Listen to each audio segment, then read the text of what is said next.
Alright, what's up, ladies and gentlemen? I know it's been a while. You could probably hear it in my voice. I am super sick, but I don't really care. It's been a minute. I moved. I'm in my own apartment now, so we're chilling, enjoying life. But so, what I really wanted to talk about today, and I guess the prevailing news that looks like, I guess everybody knows at this point, but OGS has been sacked, right? We all know that. But what I really want to talk about is I've been seeing a lot on Twitter, a lot of chat about OGS, Ole Solskjaer, saying that he wasn't a good manager, he didn't do anything for this club, he's no longer a legend of this club, all this stuff, yeah? And I'm just here to dispel those rumors right now because I need people to understand, especially Manchester United fans, that Ole Solskjaer did a lot more off the pitch on the business side that we are really as fans taking for granted. I like to feel like I've never really worked in the industry like that. All I can really say this as is from the perspective of a United fan, as somebody who's maybe coached a little bit. I can't say I've coached professionally. I've coached kids, but from what I can tell, right, or the way I see it, management is really only 20% of what we as fans see on the pitch. Because if you think about it, managers are with their players more times than the players are with their families, right? So off the pitch stuff and the stuff that we as fans don't see are probably more important in the day-to-day for managers, right? And us as fans, we kind of judge based on what we see on the pitch. And yes, that is the most important part. We want to win. I'm just as angry when we lose 4-1 to Watford and lose 5-0 to Liverpool and 4-0 to City. I'm angry, I'm disappointed, I'm hurt, but I'm not going to use that as an opportunity to beat the manager because I realize that he has done a lot for us. If you look back to Jose Mourinho, right? When Jose came into this club and did his thing, he decided that he did not want to track the players' fitness. He wanted to judge that from his eye test, right? So he dismantled years of sports science data, and he basically was using physios as his sports science, which is, you could tell players were not fit. I remember one game where Jose had Eric Bailly playing at right back. I can't necessarily remember against who, but it stuck out to me because Eric Bailly, 60 minutes in, was looking exhausted. Like, he could not run anymore. And I'm thinking, wait, this is a professional player. I don't care if you've never played right back before, but like, you should be able to last 90 minutes regardless. That means something is going wrong somewhere, right? And that's one of the first things OGS came in and fixed.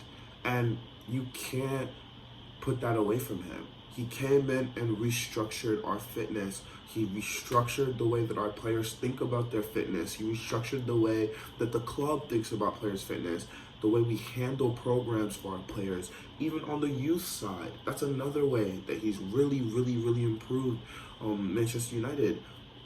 If you look at the way that we're even now purchasing youth, right? The way that we're looking for young talent all over the world, the way that we're actually using an established framework of scouts to come in and bring us talent, real talent into Man United. Like, if you go into the 23s right now, you look at a pretty good squad.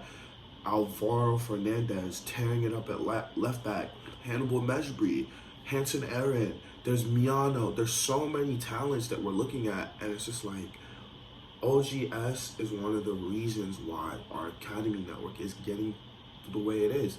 Honestly, you can't take that away from him. It's a good thing that he's done, and it's one of those things that, yeah, we're not seeing bear fruit now, but if you look long term, you're gonna see the fruit be born.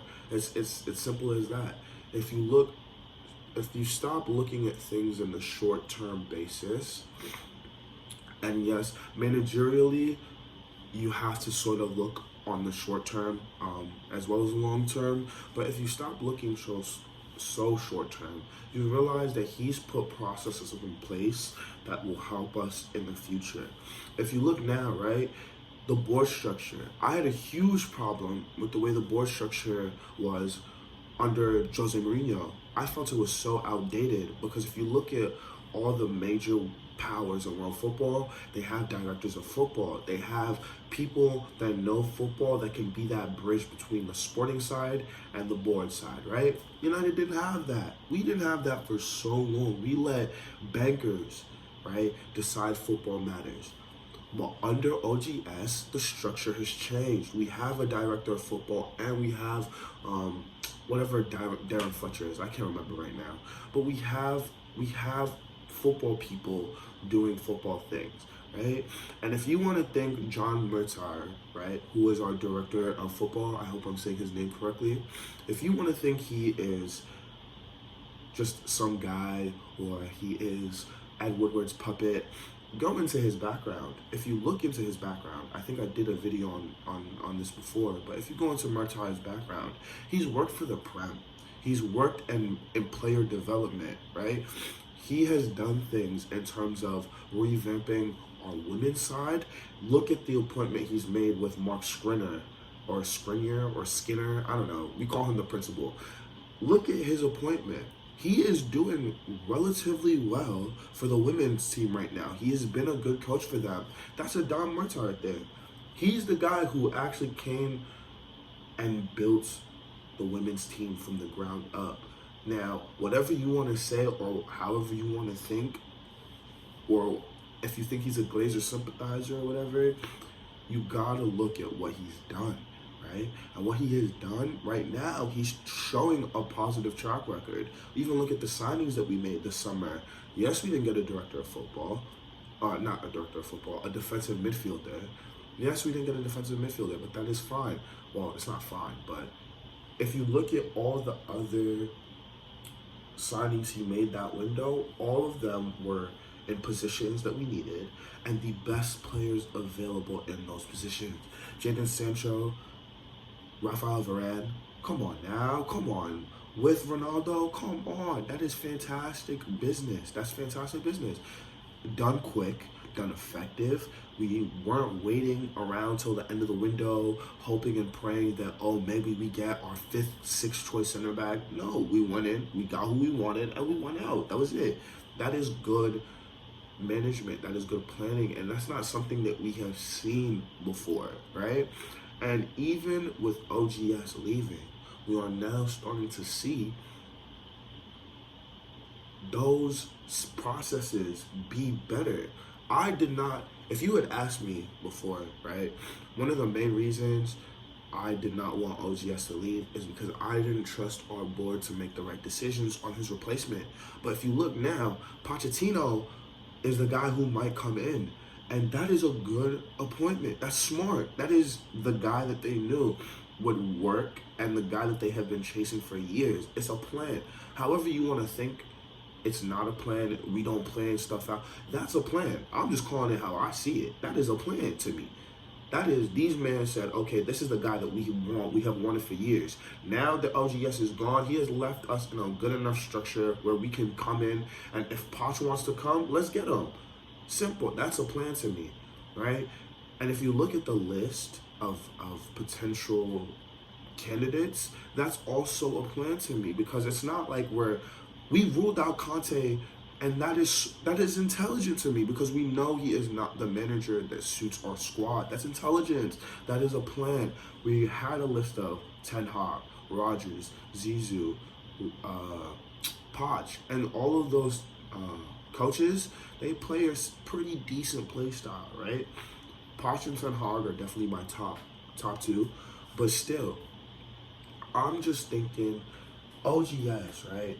He's done a lot for us. He has done so much, and the disrespect that I'm seeing all over Twitter is ridiculous. It's absolutely ridiculous. I'm not a fan of it.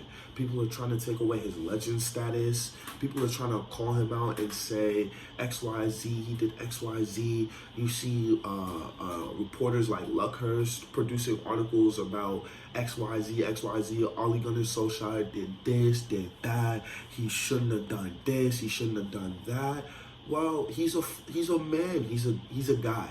He makes mistakes. We all make mistakes. He made errors. We all make errors. That's fine. But you can't take away from the good that he's done for us. You can't, because he has done quite a lot. And I will always honestly be eternally grateful to him, because he made me love United again. Even now that I'm hurting and I'm sad that we're losing games, I'm still loving United. I'm still as deep into trying to understand United as humanly possible. We knew OGS had tactical flaws. We could all see it. We knew we needed a defensive midfielder. We could all see it. We knew we should have gotten one. We could all see it. But we're not going to use that as sticks to beat a kind, a generous, and a good man with, because overall he came to this club and he did everything I could ever ask of him, really. He brought in youth. He fixed the toxic environment that was our back room due to Jose Mourinho. He put in a new structure that I've been wanting to see myself for years at this club. So I can't be mad at him. I can't bring myself to say that he's no longer a legend. I can't. So I just want to say, on behalf of Manchester United fans everywhere, Ole Gunnar Solskjaer, we love you. I appreciate you for everything that you've done. You are a legend of this club. 20 legend, bro. We love you. Peace.